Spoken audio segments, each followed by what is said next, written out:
O tumbum baby shorty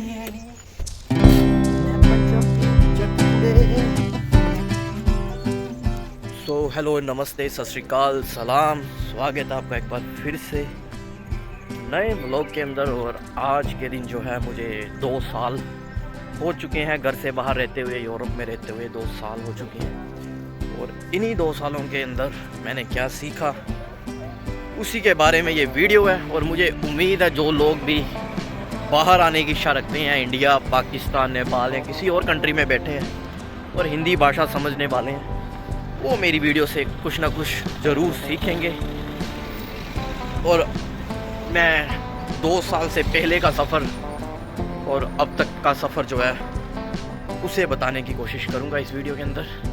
तो आइए कहानी शुरू करते हैं कुछ देर पहले से। ये कुछ ज़्यादा ही पहले हो गया, तो शुरू करते हैं 2016 से, जब मैंने अपनी +2 कंप्लीट करी। और उसके बाद बाकी और लोगों की तरह मुझे भी कुछ समझ नहीं आ रहा था क्या करना है, और +2 के बाद क्या करना है जहाँ से मैं पैसे कमा सकूं। और बाहर जाने का शौक़ मुझे तभी से था। तो उसके बाद मैंने आइल्स, जो इंग्लिश लैंग्वेज का टेस्ट होता है, उसकी प्रिपरेशन करनी शुरू कर दी बिना कुछ सोचे समझे। और उसमें मेरे बैंड्स भी आगे, मगर मैं नहीं जा पाया बाहर किसी कारण की वजह से।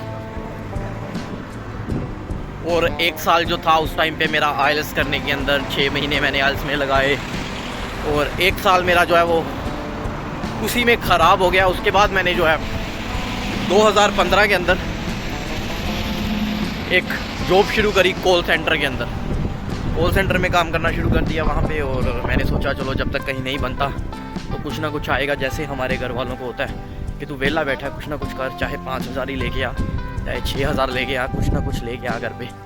तो ये एक हमारी बड़ी प्रॉब्लम होती है कि हमें वो काम करना होता है जिससे पैसे आने शुरू हो जाएं स्टार्टिंग में। तो मैं बड़ा चोड़ से काम कर रहा था कि हाँ मैं पैसे कमाने लग गया हूँ, मेरी पहली जॉब है और मुझे 6500 रुपये की जो है सैलरी मिलती थी। और मैं बड़ा खुश कि मैं काम कर रहा हूँ, पैसे कमा रहा हूँ। और मेरा भाई मुझे कहता था कि यार तू क्या कर रहा है, अपना टाइम ख़राब कर रहा है, क्योंकि एक टाइम पे उसने भी ऐसे जॉब करी थी। तो वो मुझे कहता था तू अपना टाइम ख़राब कर रहा है, मगर मैं उसकी बात जो है नहीं सुनता था, क्योंकि पेरेंट्स जो है वो जिम्मेवारियाँ नहीं डालते हैं सर पे कि तुम अपना खुद करो, जैसे यहाँ पे होता है कि तुम खुद कमाओ, खुद देखो अपना। तो ऐसा कुछ नहीं था। तो इसकी वजह से मैं जो है टाइम ख़राब कर रहा था। कभी मासी का मुंडा आ गया, कभी ताई का आ गया। तो ये जो है वो, और ये सब चीज़ें मुझे बाद में पता चली कि उनके साथ जो है मेरा समय ही ख़राब हो रहा था। मैंने इंडिया में रहते हुए कोई भी जॉब परमानेंट नहीं करी। मैंने मैक्सिमम 8 महीने किसी काम में लगाए होंगे। उसके बाद मैं कंपनी चेंज कर लेता था, क्योंकि वो प्रेशर इतना डालते थे, सेल बढ़ाओ। तो वो प्रेशर मैं ले नहीं पाता था, किसी की बात सुनता नहीं था, तो मैं काम ही चेंज कर लेता था। मुझे याद है कई कॉल सेंटर ऐसे थे जो 8,000 सैलरी देते थे और गर्दन भी ऐसे नहीं करने देते थे। 8 घंटे काम है तो 8 घंटे पूरा काम ही करो, और उसमें से आधे घंटे की ब्रेक है। तो बड़ा मुश्किल होता था वहाँ पे, मगर मेरे पास कुछ और करने को था नहीं। इसकी वजह से मैं वही काम कर रहा था कॉल सेंटर्स के अंदर, कभी कहीं। और 1 साल में ज़्यादातर मैं 6 महीने घर पे ही रहता था, वेला बैठता था और फ्री का खाना खाता था अपने घर वालों से। और बस यही रहता था मेरा सीन। और जब आप वेले होते हो, निकम्मे होते हो, तो आपको कोई भी कुछ सलाह देता है तो आप उसकी बात जो है सही मान लेते हो। तो इस तरह से मुझे भी कुछ लोग सलाहें दे रहे थे कि ऐसा कर ले, ऐसा करे। कुछ लोग मुझे कंबल की फैक्ट्री में भेज रहे थे, 80,000 सैलरी हो जाएगी। तो कुछ लोग मुझे बोल रहे थे ये काम सीख ले, ये कर ले। तो मैंने रहते हुए बड़े काम करे, बड़े काम सीखने की कोशिश करी, लेकिन वहाँ पे मेरा मन नहीं लग पाता था उन अनपढ़ लोगों के बीच। वो इन्वायरमेंट मुझे अच्छा नहीं लगता था। तो मैं हर काम जो है वो थोड़ा टाइम करके छोड़ रहा था। फिर मुझे किसी ने, मेरा दोस्त था दुबई के अंदर, उसने मुझे बोला कि तू पिज़्ज़ा बनाना सीख ले, यहाँ पे तू आ सकता है टूरिस्ट वीज़ा पे। और उसके बाद अगर तुझे जॉब मिल जाती है तो तेरा काम जो है वर्क परमिट में कन्वर्ट हो जाएगा वीज़ा तेरा। तो मैंने सोचा इंडिया से अच्छा तो दुबई है, चलो दुबई का ट्राई करते हैं। मैंने डोमिनोज़ के अंदर जाके इंटरव्यू दी, उन्होंने मुझे रख लिया 5,000 सैलरी के ऊपर। तो मैं डोमिनोज़ में काम करने लग गया। फिर मेरे रिश्तेदार मेरे पे हंसने लगे गई कि ये तू क्या कर रहा है, 5,000 पे डोमिनोज में काम कर रहा है। और कई बार जो है मैं YouTube से वीडियो देखता था, बिज़नेस करने के बारे में सोचता था कि कुछ बिज़नेस करूं, 5-10 हज़ार से शुरू करूं।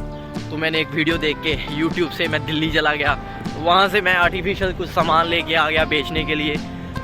तो कहने का मतलब ये है, जब हम विले होते हैं उस टाइम पे हमें कुछ भी कुछ कहता है तो हम उसकी बात मान लेते हैं, क्योंकि हमारे पास कुछ और होता नहीं है। कई बार पंडितों के पास, बाबाओं के पास चले जाते हैं पूछने, जो वो कहते हैं हम वही करने लग जाते हैं। तो ये सब मेरे साथ भी हो रहा था। और मैं आप सभी को एक सलाह देना चाहता हूँ, जो भी वेले बैठे हुए हैं यहाँ मेरी एज के लोग हैं, और उन सभी को एक सलाह देना चाहता हूँ, आपका जो मन करता है करने के लिए, जिसमें आपका इंटरेस्ट है, अब वो काम करना शुरू करें। आप अपने रिश्तेदारों, दोस्तों के कहने पे कुछ भी करने ना लग जाएं, क्योंकि मोस्टली ज़्यादातर वो नहीं चाहते कि आप कामयाब हो जाओ, आप बड़े आदमी बन जाओ, यहाँ पैसे कमाने लग जाओ। ऐसा कोई नहीं चाहता। तो आप अपने मन की सुनो, आप वो करो जो आपके लिए बेहतर है, जिसे करने में आपको मज़ा भी आए और आपको पैसे भी कमाने को मिले। और ऐसा ही चल रहा था मेरी लाइफ में, एक साल के बाद दूसरा साल, तीसरा, चौथा, ऐसे ही जो है मेरा टाइम वेस्ट हो रहा था, ख़राब हो रहा था। और मुझे मज़ा आ रहा था इस चीज़ में, क्योंकि टाइम ख़राब करने में मज़ा किसको नहीं आता है। कभी कोई कहता था चल सफल चलिए, उत्थे चलिए, इत्थे चलिए, तो कभी मैं किसी के साथ, कभी किसी के साथ अपना टाइम ख़राब करने के लिए निकल पड़ता था। और मैं बड़े सारे इमिग्रेशन ऑफिस के अंदर गया हूँ बाहर जाने के लिए, पूछने के लिए। और जब वो पैसे बताते थे तो मैं सुन के घर आ जाता था वापस कि इतने ज़्यादा पैसे मांग रहे हैं, इतने पैसे लगेंगे। और इतना हमारा बजट नहीं था कि मैं इतने पैसे खर्च करके किसी कंट्री में जा सकूं। और इसी के साथ साथ मेरा पढ़ाई के अंदर गैप भी बढ़ गया, और मैं स्टडी वीज़े के लिए तो कहीं पे जा ही नहीं पा रहा था। और जब मैं ऐसे ही टाइम ख़राब कर रहा था, 2019 के अंदर जो है हमारी फैमिली के अंदर एंट्री होती है मेरे जीजा जी की, और उन्होंने वर्क परमिट अप्लाई किया हुआ था हंगरी का। तो उनका वर्क परमिट आ जाता है और वो चले जाते हैं हंगरी के अंदर। और उसके बाद मैं हाथ धो के, मुंह धो के उनके पीछे पड़ जाता हूँ कि मुझे भी वर्क परमिट पे जाना है, जाना है, जाना है, यूरोप जाना है, जाना है, जाना है। उसके बाद 1 साल पूरा मैंने अपनी तैयारी करी, अपना बैंक बैलेंस जो जो मुझे चाहिए था वो मैंने अरेंज किया। और वो भी पूरी कोशिश कर रहे थे कि मेरा कहीं ना कहीं बन जाए किसी न किसी ज़रिए। तो उनकी वजह से जो है मेरा हंगरी डेयरी फार्म के अंदर वर्क परमिट जो है वो फाइनली 2022 जून के अंदर जो है लग गया। और मैं जो है पहली बार जहाज़ पे चढ़ा, पहुँचते ही जो है मैंने काम, अगले दिन से ही काम शुरू कर दिया। और काम मुश्किल था मेरे लिए, क्योंकि मैंने कभी किया नहीं था, मगर मैं करने लग गया क्योंकि मुझे अहमियत मालूम थी उस काम की। मुझे इतने सालों बाद जो है मौका मिला था कहीं बाहर जाके कुछ करने का, तो मैं पूरे दिल से, लगन से जो है उस काम को कर रहा था। और वहाँ पे जो है मुझे, आपको हर एक फील्ड में कोई भी आप काम करने जाएंगे किसी भी जगह, वो चाहे इंडिया या फिर आप विदेश में हैं, आपको हर एक फील्ड में ऐसे बंदे ज़रूर मिलते हैं जो आपको वो काम करने के लिए मोटिवेट नहीं करते हैं, आपका साथ नहीं देते हैं, और आपको सिर्फ यही कहते हैं कि ये काम तू क्यों कर रहा है, यहाँ पे तू क्यों आ गया। ज़्यादातर जैसे ही बंदे दूसरे बंदे को देख के खुश नहीं होते हैं कि ये यहाँ पे क्यों हो गया। शायद उन्हें इनसिक्योरिटी होती है कि कहीं उनका काम कम ना हो जाए, उन्हें काम से निकाला ना जाए। तो बस यही था, उनको भी इनसिक्योरिटी हुई मुझे देख के। 8-10 बंदे थे वहाँ पे, और कुछ लोग मुझे कहते थे तूने वहाँ पे क्यों नहीं करियाने का काम कर दिया, यहाँ पे इतना मुश्किल काम कर रहा है, ये वो। मैं बस उनकी बातें सुनता रहा और अपना टाइम जो है वो निकालता गया। और धीरे धीरे करके 7-8 महीने के अंदर मैं वो काम करने लग गया, जो भी काम था। और एक दिन ऐसा दिन आया, जो मेरी बॉस थी, उसने उन सभी को इकट्ठा किया और मुझे भी बुलाया, और उसने मुझे उनके बीच में खड़ा किया और बोला ये आज से जो है आपका सुपरवाइज़र है, यानी कि ये आज से आपका बॉस है। तो वो सारे लोग जो है वो देख के 5-5 साल से वहाँ पे काम कर रहे थे, तो वो देख के परेशान हो गए, हक्के बक्के हो गए, ये क्या हो गया।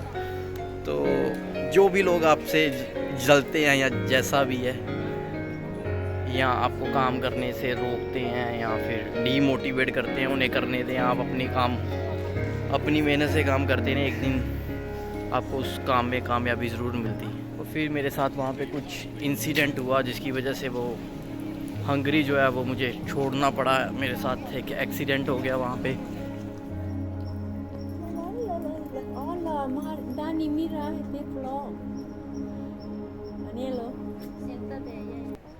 और पुर्तगाल के अंदर मैं किसी के कहने पे आया, अपने रिश्तेदार के कहने पे कि हाँ अभी तुझे काम दिला देता हूँ, जॉब दिला देता हूँ। मगर यहाँ पे आते ही कुछ और मुझे देखने को मिला, काम कोई नहीं था और मुझे खुद ही जो है यहाँ पे आके काम ढूंढना पड़ा। और मोस्टली ज़्यादातर जो लोग यहाँ बाहर रहते हैं ना, उनको पैसों के साथ बड़ा लगाव हो जाता है, तो वो चाहते हैं कि किसी ना किसी तरीके से वो पैसे जो हैं उनके पास और आ जाएं, किसी से ले सकें वो। तो बहरहाल मैं ऐसे लोगों से दूर रहना ही पसंद करता हूँ, चाहे मैं अकेला रहूँ, मुश्किलों में रहूँ, मगर मैं गलत लोगों के साथ नहीं रहता हूँ। तो उसके बाद मुझे भगवान की कृपा से यहाँ पे 20 दिन के अंदर अंदर जो है वो काम मिल गया एक रेस्टोरेंट के अंदर। तो तभी से लेके अब तक जो है मैं वहाँ पे काम कर रहा हूँ। और यहाँ पर भी हर दिन जो है नया चैलेंज और कुछ ना कुछ नया सीखना, जो कि अच्छा लगता है और अभी आदत सी हो गई है। और 2 साल जो है वो पता नहीं चले कि किस तरह से बीत गए, और मुझे यकीन नहीं हो रहा कि 2 साल हो गए हैं, क्योंकि काम के साथ जो है टाइम का पता नहीं चलता है। बाकी कई बार कुछ लोग जो है वो कमेंट करते हैं जब मैं बताता हूँ कि यहाँ पे क्या क्या मुसीबतें फेस करनी पड़ती हैं, तो वो कमेंट करते हैं कि इंडिया क्यों नहीं चले जाते, वापस घर क्यों नहीं चले जाते। तो उनके लिए मैं कहना चाहता हूँ कि घर जाने का मन किसका नहीं करता है, और सबकी कोई ना कोई मजबूरियाँ होती हैं जिसकी वजह से हमें यहाँ पे रहना पड़ता है। तो बस वही है, मजबूरियाँ हैं कुछ जिसकी वजह से यहाँ पे रहना पड़ रहा है, काम करना पड़ रहा है। सच में जब मैं पीछे देखता हूँ, अपना वो स्ट्रगल देखता हूँ, यहाँ पर पहुँचने तक का जो वो सफ़र देखता हूँ, तो मेरा सच में जो है वो वहाँ वापस जाने का मन नहीं करता है, क्योंकि मेरे पास वहाँ कुछ करने लायक है नहीं। तो इसलिए जो है यहाँ पे बंधे रहते हैं। बाकी घर वालों की याद ज़रूर आती है, मगर क्या कर सकते हैं, मजबूर हैं। बस यही ग्रेटिट्यूड के साथ जो है वो जी रहा हूँ। और आई विश होप कि सब कुछ आगे भी अच्छा होगा, आने वाले साल भी अच्छे गुजरेंगे। और मिलता हूँ आपको किसी और वीडियो, किसी और ब्लॉग के साथ। तब तक के लिए बहुत बहुत शुक्रिया, मेहरबानी। और जो लोग जो हैं मेरे जैसे हालातों से गुज़र रहे हैं, इंडिया के अंदर बैठे हैं या किसी और मुल्क में बैठे हैं, उनसे मैं यही कहना चाहता हूँ कि आप लगे रहें, कोशिश करते रहें। सच में मालूम नहीं था कि मेरा ऐसे वीज़ा लग सकता है, मैं बाहर आ सकता हूँ, तो ये बाय चांस ही ऐसा हो गया। तो आप जो भी वहाँ पे काम कर रहे हैं उसको करते रहें। अगर वीज़ा लगेगा, आपका बाहर आने का होगा, तो आप आ जाएंगे। और जब तक नहीं हो रहा तब तक आप जो है अपने आप पे टाइम दें, अपने आप को टाइम दें, हर किसी के लिए हमेशा अवेलेबल ना रहें। यही है जो मैंने सीखा, क्योंकि बाद में कोई भी काम नहीं आता है।